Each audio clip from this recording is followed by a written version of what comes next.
Hi, I'm Ryan F. Gassian, and in this video, I want to talk about the recent bombings in Syria and what that means about the future.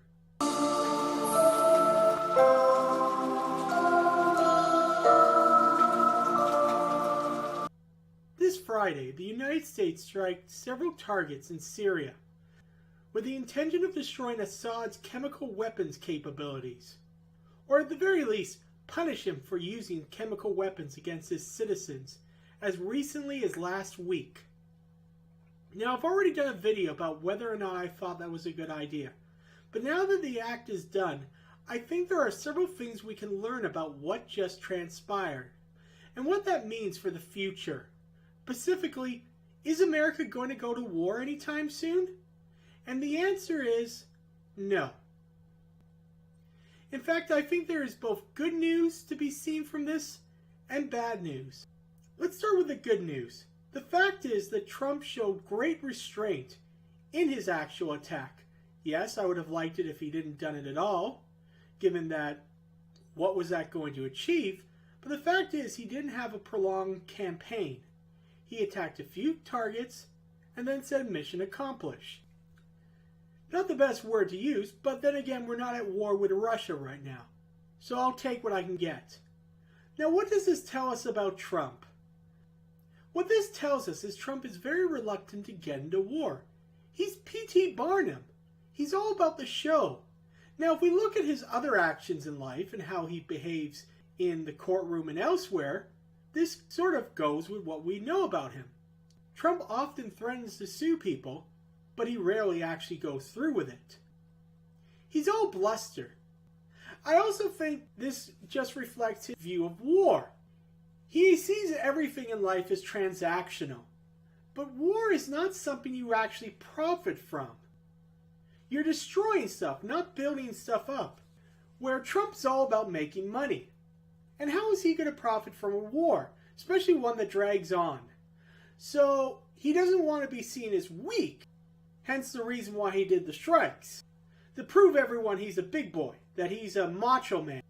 But he doesn't want to get dragged up in a war where he doesn't see any money to be made in it. Sure, the defense companies make a lot of money, but how many friends does Trump have who's in the defense industry? Probably very few, I would imagine. There's really no incentive for him to engage in war.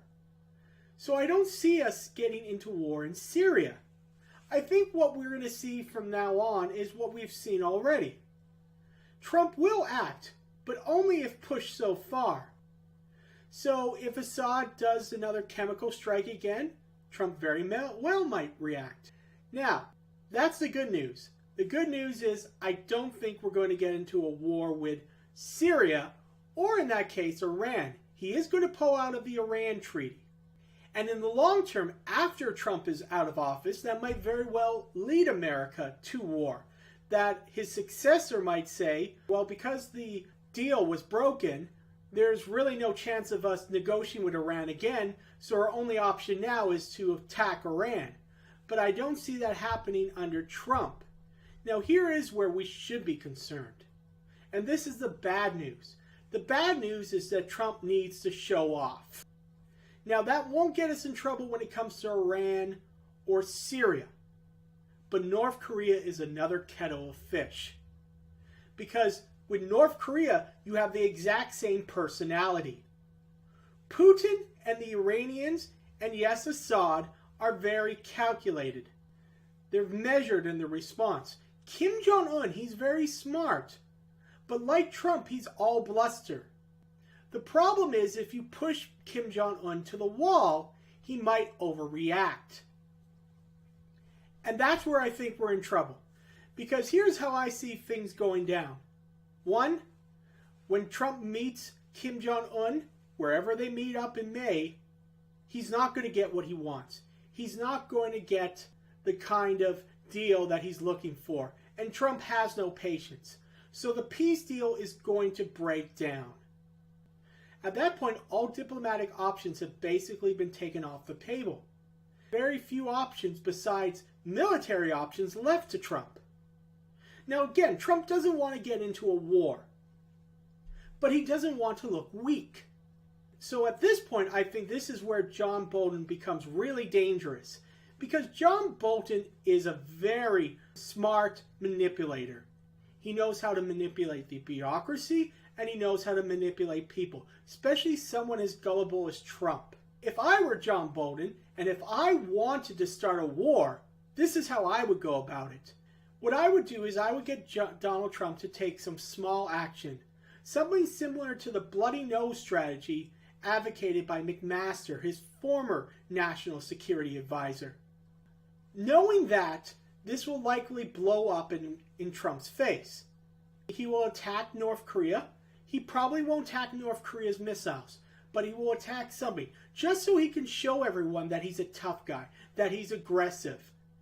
What happens next, though, is that Kim Jong-un feels that he's been pushed against a wall, and he too has to be assertive. He too has to be aggressive. So he does something provocative. And so you see an escalation that eventually snowballs to the point that you actually have a war.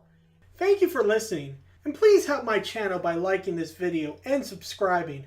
Oh, and visit my website at www.darknessinamerica.com to read my short stories about a future United States where people live in fear of inquisitors, telepathic assassins who police the populace for thought crimes.